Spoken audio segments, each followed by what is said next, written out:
Le président de la SOC, Karil Sisto Obondoko Elangui, a été reçu en audience par le directeur général de SAMU Social, Benoît Box.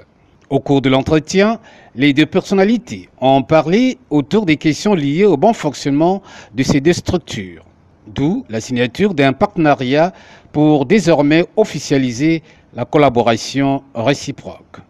C'était pour officialiser un partenariat, comme a dit le directeur du SAMU, qui existait déjà dans la pratique.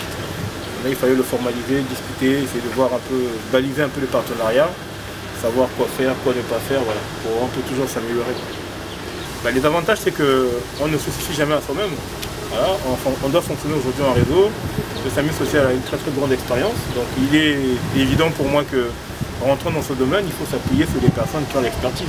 Voilà, pour mieux s'appliquer, être un peu plus efficace. Pour aller encore un peu plus loin.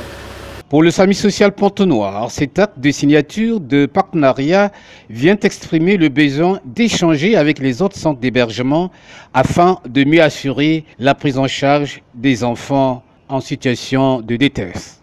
Alors l'objet de cet entretien, c'était de formaliser une convention de partenariat entre nos deux organisations qui consiste à une collaboration réciproque.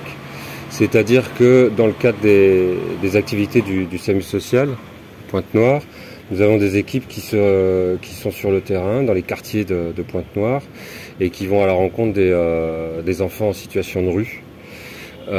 Et en fait, nous mettons en place des dispositifs de protection, au sens humanitaire du terme, et de prise en charge pour les mettre à l'abri.